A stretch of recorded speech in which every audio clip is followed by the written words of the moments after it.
क्यों? इसमें अंधी कमाई है। गलत नहीं कह रहा? सही। अंधी कितने हॉस्पिटल के नाम बताऊं मैं, जिनके अंदर जो पैरासीटामोल 1 रुपए की मिलनी चाहिए 60 रुपए की एक मिल रही है। खाली लेवल चेंज करने की देर होती है। कहते हैं अंधी कमाई है। किसी का 1 रुपया नाजायज लेके खुश मत होना। वो 1 रुपया ऐसा दर्द करेगा पेट में जाके कि तेरे 1 करोड़ में आग लग जाएगी।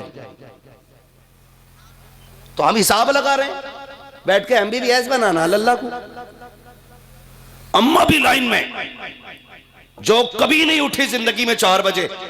स्कूल वाले कह रहे हैं कि हमें 4:30 बजे बच्चा यहां चाहिए, तो वो 3:30 बजे उठ गई। सही।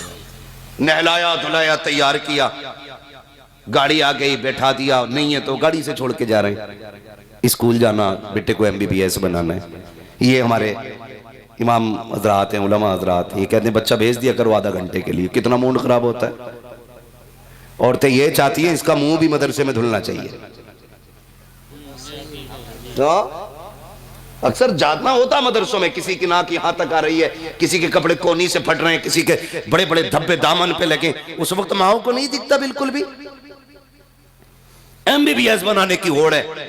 कितने ऐसे डॉक्टरों से मिल चुका हूं जिन्होंने ये कहा मौलाना ये झगड़े वगड़े मौलवियों के हैं, हम तो बस इतना जानते हैं अल्लाह ही मालिक है, बस बाकी हम कुछ नहीं जानते हैं। इतना तो यार हमारी भी समझ में आ गया, अगर बचपन में माँ ने तरबियत दुरुस्त नहीं दी होती है ना, तो फिर औलाद जन्नती भी नहीं हुआ करती है। माँ बुनियाद होती है, पहला मकतब माँ होती है, पहला मदरसा माँ होती है। ए मेरी कौम की बेटी, अपने बच्चों को IAS बनाओ, IPS बनाओ। हम मुबारकबाद पेश करेंगे जिस दिन तुम्हारा बेटा IAS बनेगा, IPS बनेगा। लेकिन जिम्मेदारी के साथ एक बात और कह दो, जब तुम्हारे बेटे सुबह जाने की तैयारियों में होते हैं, तुम्हारे बच्चों को 10 मिनट बाकी होते हैं जाने के, कहती बेटे ये ले मोबाइल, तब तक फलां का नाटक देख ले, ये सीरियल देख, मैं 10 मिनट नाश्ता बना के ला रही हूँ। ए मेरी कौम की बेटी, मैं तुझसे पूछना चाहता हूँ, जब तू बेटे के हाथ में मोबाइल दे के कहती है ये सीरियल देख वो देख, तब तुझे खातून जन्नत फातिमा ज़हरा की याद क्यों नहीं आती?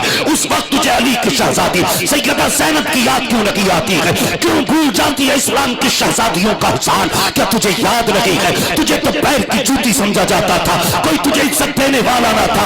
आज जो घर के अंदर तुझे माँ कह के इज्जत दी जाती है, ये मदीने वाले का करम है। जब बहन कह के एहतराम किया जाता है, ये मुस्तफा का करम है। जब बीवी कह करके तुझे इज्जत दी जाती है, ये मुस्तफा का करम है। और इतना बड़ा करम कि दुनिया में तू रखी, तूने एक दुपट्टा ओढ़ा या ना ओढ़ा, सर पे चादर डाली ना डाली, लेकिन जब तुझे कफन पहनाने की बारी आई, तेरे रब ने कहा था इसे 5 कपड़े देना। मेरे मालिक बता तो सही, मर्दों के लिए 3 कपड़े, औरत को 5 क्यों? का 2 कपड़े हया के देने हैं, एक कपड़ा सीने पे डाल दो, दूसरा कपड़ा सर पे डाल दो, इसलिए कि ये भले गैरत वाली नहीं है, लेकिन इसका रब बड़ी गैरत वाला है।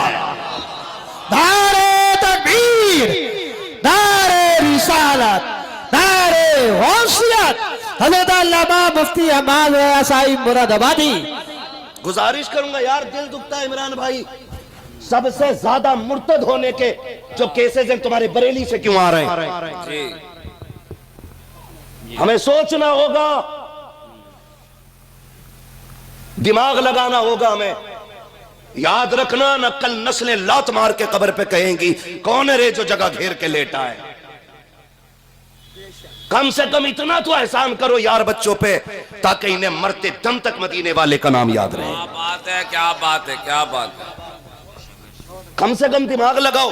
दिल दुखता, रोना आता है यार, रोना आता है। बरेली हमारा मरकज है, सबसे ज्यादा केसेस अतराफ में क्यों है? क्यों? इन बेटियों को हमने नहीं बताया कि तुम मुसलमान हो? ये किस लालच में बह गई, हमने बच्चों को नहीं बताया? काश तुमने इन्हें बैठा के बताया होता कि तू मुस्तफा के दर की कनीज है। और सुने, चैलेंज के साथ कहता हूं पूरी दुनिया को, जो इज्जत इस्लाम ने औरत को दी है ना, वो किसी ने नहीं दी है। क्या बात है। अपनी लिखी किताबें पढ़ के सुना देने में फर्क होता है। पढ़ो इस्लाम को, समझ में आएगा। क्या बात। और मेरी बेटी मेरी बहन किस चक्कर में है?